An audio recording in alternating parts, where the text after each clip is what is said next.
quite a few of the seniors we spoke to said to me, the one thing that's the most important in life is friends, is health.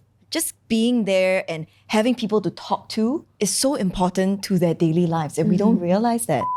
Hi, Cecil! And I'm Jermaine. And welcome back to another episode of Clarity's Hush Podcast. You know, today we are short of one person, but we added two new people who hopefully will combine the energy of one Azure ago. But we're talking about something that, you know, is very close to my heart. Mine as well. Yours as well. The elderly in our community. And Singapore, as you know, has an aging population. A lot more elderly that needs our care, our support. And there are two people in our presence right now that have done just that by volunteering their time and effort to spend time with the elderly. Please say hello to Roy and Shin. Hi! Hello. Hi, I'm Roy. I'm 18 years old this year. I'm currently a student at Nanyang Polytechnic, and I started volunteering as a way to, have fun and talk with elderlies. I'm mostly inspired by my father. He worked in this agency for about 10 years now. He enjoys his work a lot, He works and every day he finds joy in his work. Integrating work and life and like finding that fulfillment or like that meaning of living in this world, right? What about you, Shixuan? I'm Shixuan. I'm an US student, currently year 2, studying data science and analytics. Wow. I had a friend who introduced me to volunteer.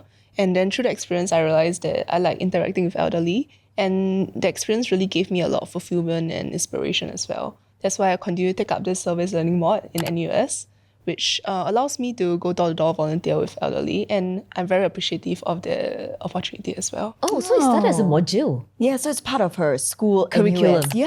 Oh, that's so cool. I never had that in university. I think it's great that students get that opportunity now. Or even if we had that option, how many students would actually opt to go for that, right? Exactly. So we heard that there's a name for what you do. You guys are Silver Generation Ambassadors, SGA. Part of the SGO, which stands for Silver Generation Office. Can you guys explain these terms to us? The SGO, which is the Silver Generation Office, is an outreach arm for the Agency for Integrated Care.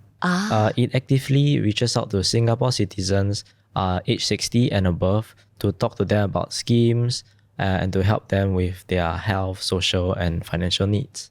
So they really seem to engage them to share more knowledge with them, right, on how there can be certain schemes that helps them out, like MediSave and things like that, but also to connect with them socially, which is very important. Yes. Shixuan, maybe for you, what's the biggest joy you have experienced so far from being part of the AIC? Not only do I get to interact with elderly who have a lot more life experiences compared to me, right? I get to learn a lot of life lessons through my interactions with them. And all of them are very nice in general. So like when we visit their homes, they'll offer us drinks. And like they will even offer us to like sit on their couch and like have a nice conversation with them. So Do it's they really try to like heartwarming. feed you food like your grandparents? Yeah, they do actually. You know, like, Okay, hard question. You said you studied data science, right, in NUS, but you enjoy this volunteering job as well. Do you think after you graduate, you'll do this long term? I think I will definitely will, because SGA is not only a role that I only hold during my university period, actually 3 to 5 years, if I'm not wrong. I'm not too sure of how long the duration is, but like I'll be able to visit homes and like help elderly during this period of time. For me, I really feel like it's a relaxation activity, and I get to interact with elderly that I don't usually interact with as well. It's a change of new environment, and I get to learn more from the experience, so why not? I really like that. For the both of you, I think for Roy, your dad is a volunteer, so you kind of see that. For Shixuan, I think you have that innate sense of you wanting to help these elderly and volunteer. We actually have a story here from PD Mary that I really love. So PD Mary's dad supposedly really loves Coldplay, and she just found out that he really likes watching their live performances, especially online and things like that. She never knew that he was a fan, and when she asked, he actually showed her a video of Yellow. So what happens is Chris Martin says, put out your phones and turn on your flashlights. And they're wearing wristbands. Yeah, and they have wristbands as well. So the whole stadium lights up in yellow, and it's just the most gorgeous thing. And it's the best song ever, right? So PD Mary's dad was so amazed at how everything just lit up like the stars in the night sky. She surprised him by buying him tickets to go to Coldplay. And he looked at the tickets, and you know what he said? He said, "Are you sure? Am I too old to go?" Oh, Uncle. How old is your dad? 60. 60 this year. Do you guys think he's too old to go? No. Even close. Not at all. Yeah. Maybe just take the seated seats, not the standing pen, and Hey, Uncle, and you're when good I'm to go. 60, I hope that I can still jump in the standing pen, but not at all. And that's what, is our role as the youth, right? To make the elderly feel and the seniors feel, hey, you are just as much a part of society as we are. I agree, and this is a very touching story. Actually, Zhang Xueyou came to Singapore to hold a concert last year, and I actually asked my parents if they wanted to go. Tickets were very hard to buy, by the way. Like 9 shows all fully sold out. But you know a guy, is it? But my parents actually said no.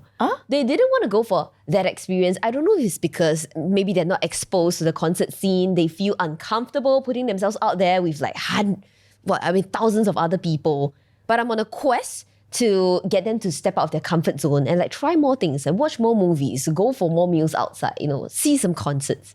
And this year, my goal is to take them on an overseas trip to Zhangjiajie, a very scenic place in China because they're all about the scenes, the views and stuff like that.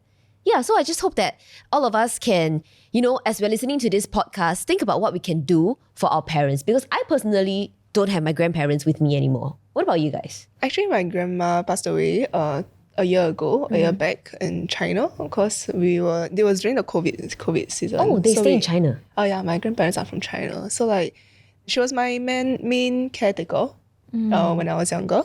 Then she took care of almost starting from my food, my whether I go to school or not. She took care of everything in general. So I think she was one of the main motivations why I continued with this volunteering as well. What was your most beautiful moment with your grandma? When I was a kid, I spent a lot of time with her. So although we are decently well-to-do, but she liked to collect garbage as a form of contributing back to her family. Because I think that's the only way she thought she could give back to her family. So she'll bring me along to these journeys. And although I'll be oh no, that's disgusting, that's dirty, I don't want to touch it. But I still enjoyed the time spent with her no matter what. Yeah. This reminds me of the time that I go to the wet markets with my grandma, and I'll be like, oh, I don't like the smell, Amma. I don't like this, I don't like that. But looking back, it was so good.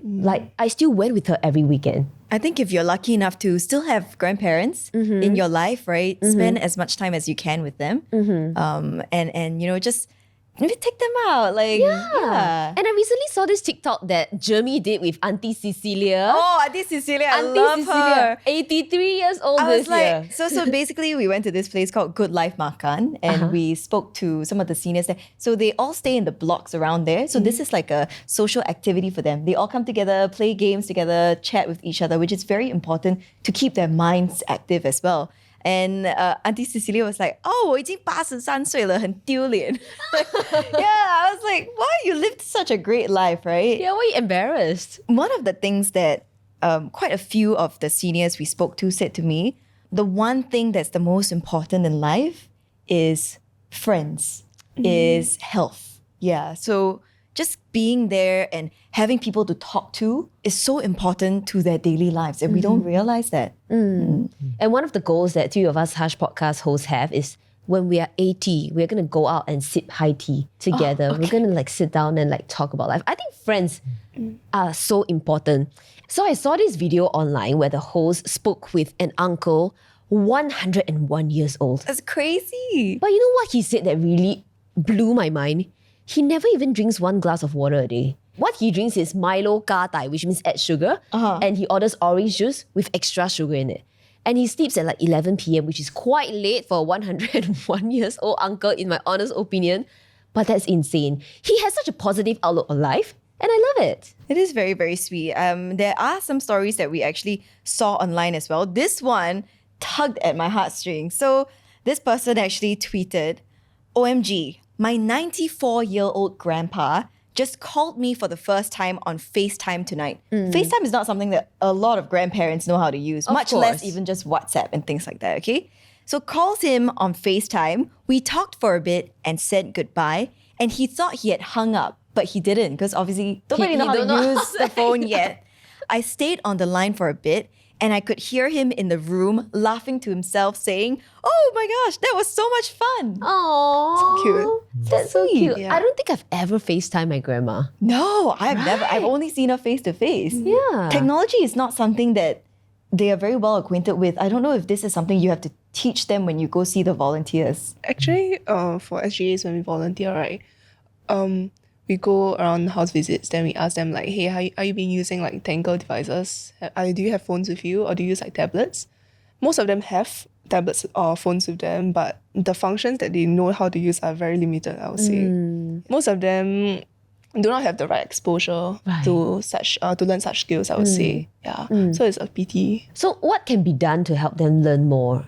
I mean, in terms of social media and like using your smart devices. Like video calling your grandkids, right? Actually, I would say that there's a lot of like government-initiated activities around to help seniors like this to learn about how to use technology in general. But I feel like as teenagers, as youngsters, as like we are, right, we can also like, encourage our grandparents or like people around you, wherever you meet, to like, hey, just teach them a few new functions and spark their interest in such areas. Yeah, because there's quite a high inertia for them to start learning a new techniques at the start. I mean, they were born in a completely different world than we were, right? We can't expect these things to come to them naturally. I'll tell you the story. My grandma didn't know how to take a screenshot. So what she did when I asked her for a screenshot of this piece of paper, right? She printed the document, took a photo of the paper, and then sent it to me. That's so cute. I mean, the fact that she knows how to send you a photo already using her phone is good enough, okay? But in your opinion, Roy and Shixuan, you've been working with elderly for some time now. Do you feel like they are frequently overlooked or neglected? I personally would say that I would not agree that they are overlooked or neglected to a large extent, but neglect is often underreported. So we don't know how much neglect is there actually going on lah. Actually, in Singapore, right, 39% of Singaporeans aged 62 and older reported being lonely. And I think about it, my mom is 61 this year, right? And I can tell that she does get lonely sometimes because all of us work, right? And she used to work until now she has a knee problem, so she can't work anymore. So she stays at home most of the days. Sure, she has friends, but most times she's pretty much alone at home. And it makes me feel very sad, right? Like, I'm also working. I can't spend every day with her. Like, sometimes when I go home and I have like a 10-minute, conversation with her over dinner, I can see how she just lights up. Like, she's so excited to see me. It's sad because you don't realize how much time has passed. Right. Oh, Germi. So you don't realize how much time has passed until it actually has passed. And if you know of an elderly that is feeling a bit of neglect, feeling lonely, right? What are some things, Roy and Shixuan, you think we can do to help them with it? Because you deal with so many, senior citizens in your life. Some things that I usually put in place is I show respect and have, to show respect and dignity for them lah. And then talk to them more often, lend a listening ear. Just to add on as well, so like for when we volunteer, when we go house visit, we also like bring brochures for them. So for example, there's around a lot of active aging centers around the area, and it caters to a lot of hobbies and interests for our elderly. So they can always visit these centers to engage in activities that they may be interested in. And I think from their experience, they can make more friends that have similar hobbies as well. Yeah, I think it's very hard to step out of their comfort zone and like to engage in other activities that may not be familiar to them. But as grandchildren and as children, I think we should always encourage them to like step out and to have more social interactions in general as well. Yeah, I feel like for the elder generation, if they were to be paired up with us, for example, and we go out to a concert, they might feel like, am I too old for this? Yeah. But if they're paired with people of their age and they do the same thing together, that is a new experience. It's an adventure for them. So I think finding friends is so important. I've seen how my mom opened up after she found new friends. Like every Chinese New Year, she will meet up with her friends and they'll go chanting together. And it makes her happy. And I'm happy seeing her happy. My dad goes for like afternoon tea with his friend. Wow. Every Sunday. Good Just at the coffee shop. Sit down, drink tea and eat, and then sometimes he'll dabao lunch back for me. But these are the kind of things that I think make him happy outside of work. Just as, me or you or anyone our age can be a bit introverted, right? Yeah. So can the elderly. They are Yeah. human too. They can be a bit more introverted. Sometimes you need to bring them out of their shell. Being able to find like-minded people through the help of, these silver generation ambassadors could just be the stepping stone that they need to open their heart, open their mind. One of the things that I think you guys mentioned, right? I think Roy mentioned like talking to them and lending them a listening ear. That's one of the struggles I face because really I can only speak English. I can't speak Mandarin that well. My grandparents don't speak Mandarin. And my dialect skills are like completely close to zero. What about you guys? Are you guys effectively bilingual? Do you speak any dialects? I'm somewhat similar. I'm more fluent in English and I'm not very good at Chinese either. My dialect is really just gone, don't have. And so I really rely on my colleague or my partner to help me converse in dialect lah. So she tends to record notes and all that. And so like after she has finished the engagement, then maybe she share with me. Sometimes, right, I find that hand signals and body language can be very important. So when I talk to my grandma, right, she thinks she's having a full conversation with me, but really I'm just like, I laugh when she laughs, I when she seems like she's ranting about something, like I show a very, understanding face, like, yeah, I know what you're ranting about. Right, just for her to feel like she's getting through To you. to me, and having a conversation. And then after that, I'll ask my aunt, what did she say? What about you, Shushan? Fortunately, I don't really know any dialects as well. I only can speak English and Chinese and Mandarin. But your Mandarin must be so fluent because your grandma is from China, right? Yeah, it's alright. It's not bad. Like when the senior can speak Mandarin as well, there's not much difficulty in communicating, and I'm quite sure. I feel like I can get my idea through, and they can tell me their issues as well. But when I meet with like seniors who only know dialects, that is a serious problem as well. I see. Yeah. It's time to bring dialects back, guys. It's time to learn a bit more in the area. Do you guys know what your dialects are? Do you know what's yours, Roy? I think mine is Hokkien. I'm not very clear either. Then I Shushan? have no idea. Hazy? Hokkien for me. Oh, you're Hokkien? Yeah. I'm Teochew.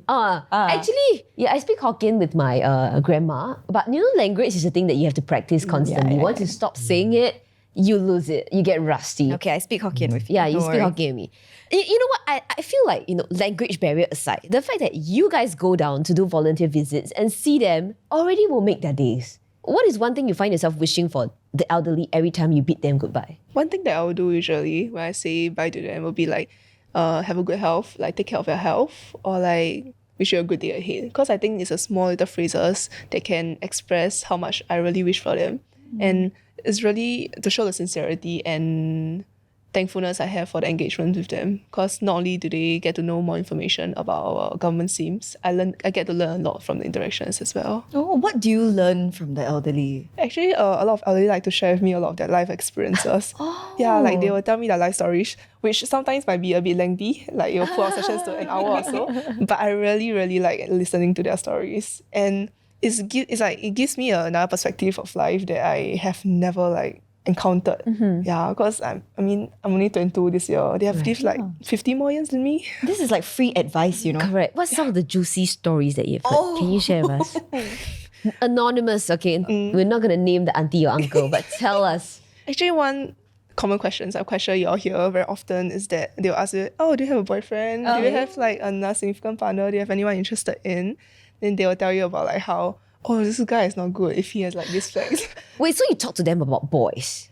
Like the boys that you've been dating or you're seeing? If they're interested, then they will ask more about it. Yeah. I think it's not only an interview session where we ask them questions about how their health is doing, whether they are actively exercising. It's more of an interacting session where they're curious about their life and at the same time you're curious about what's happening in their life also. That's what makes it engaging more interesting, and they're willing to open themselves up to you as well. I love that. My grandma on my mom's side, she speaks Mandarin, so I am able to converse with her. She is the best secret keeper because last year when I just started dating this current boyfriend that I'm dating, he actually came to my place to because I had to grab some stuff while my whole family was not in town, but my grandma was staying there. And obviously she saw him, right, coming in with me, right? So she knows exactly what that is.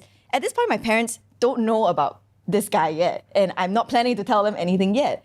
So after she sees him, so I go to the couch, I sit next to her, I'm like, So 那是我的男朋友 but 不要跟 daddy 妈咪讲先，因为我还没有跟他们讲。He was like, oh, okay. She's 好啊。And she really didn't say anything. Yeah.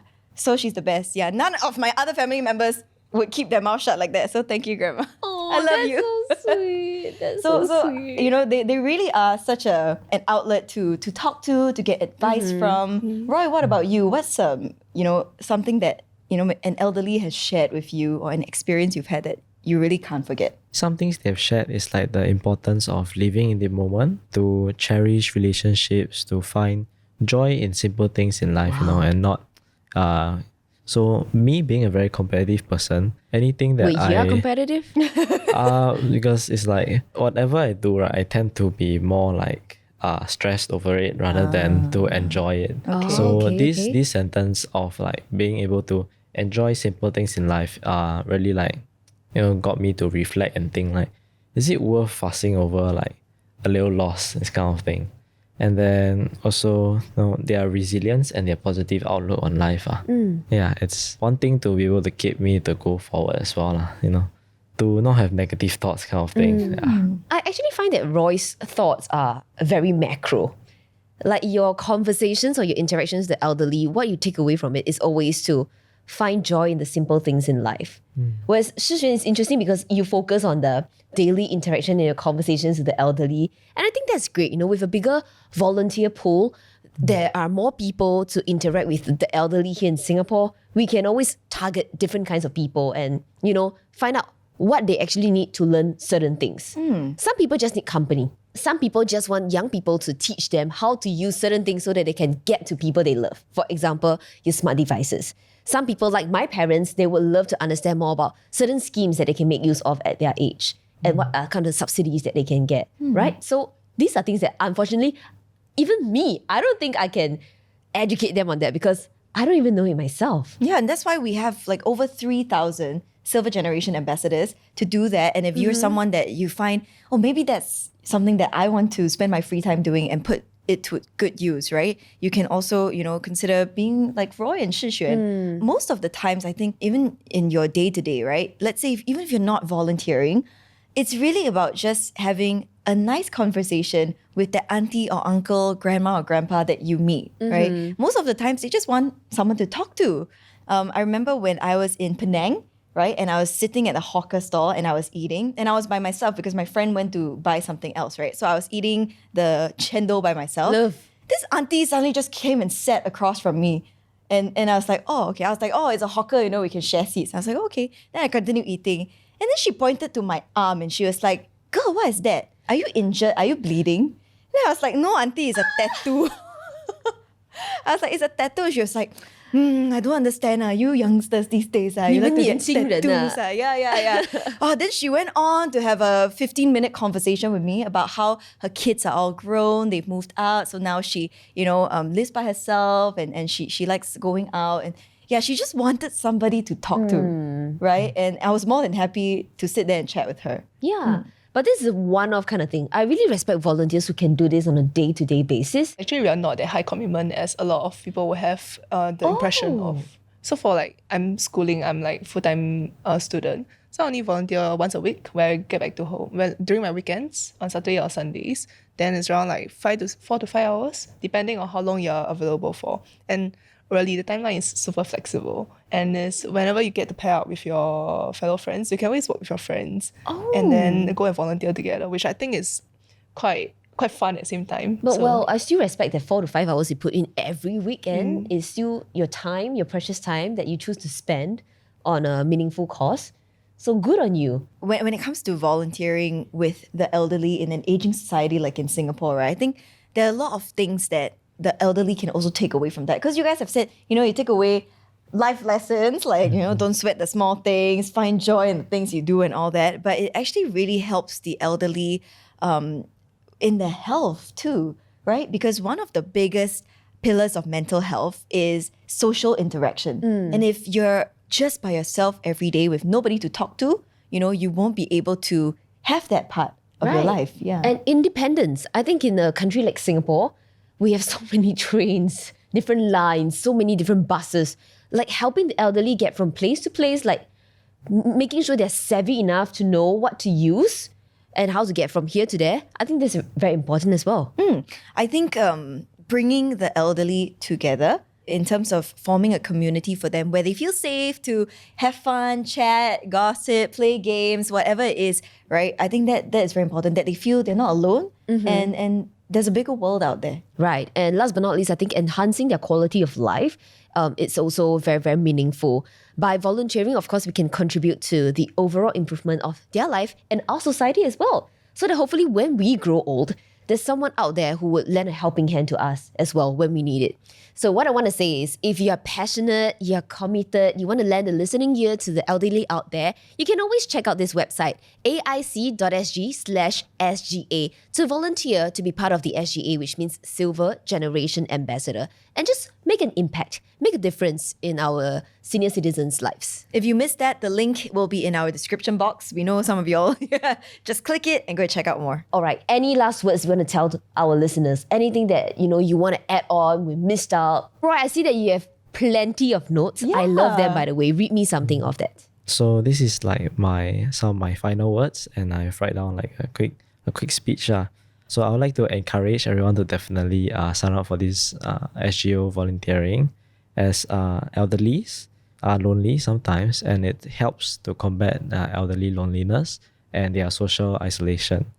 At the same time, they appreciate when there's someone there to lend them a listening ear, and they feel happy, and I can see from their facial expressions. And finally, when you're there to talk to them, you can share with them relevant resources like financial, any social help, befrienders, active aging, which will, can get them to have a better quality of life. Yeah. Oh, Nice. I love that. What about you, Shishun? Some final words. I think, as what Roy said, I'd like to encourage as many youngsters like me to join. It's really a very fun experience, and I have actually tried to convince quite a few of my friends to join as well. To me, quite a bit of effort, but I'm quite sure that this is a very fun experience and fulfilling as well. So I hope that we can have more and more SGA volunteers, and there's so many elderly that we have to reach out, and I feel like with more people, we have more power to help as well. That's so nice. I think plenty of good karma is coming your way, Shishun. You're like Thanks. so wholesome, so helpful. You as well, Roy. Thank you so much for coming on Hush Podcast to share experiences with us. And to our listeners, if you'd like to stay tuned to further episodes or like episodes you've missed in the past, don't forget to follow us on Instagram at isclarity.co. That's right, we're on Spotify, Apple Podcasts, Me Listen, and we are on YouTube as well. So please check it out. And of course, make sure you visit aic.sg/SGA if you want to find out more about being a volunteer like Roy and Shishun here. And thank you so much for joining us, guys. That's it for today. We'll see you next time. Bye. I went over to have dinner at their house, and then I was put over into my grandma's room, and she like stick me $50 because I actually complained to her that my dad doesn't want to give me money to buy new clothes. So he went to the this- grandparent. And then this very shirt right now I'm wearing is the shirt that I bought with the $50 she gave me. How much is this? $49.90? I think it's like $39. Oh, still got Then money. you still got $10.10 $11 left. What do you do with it? I can't remember, but I think I just want to like get bubble tea after.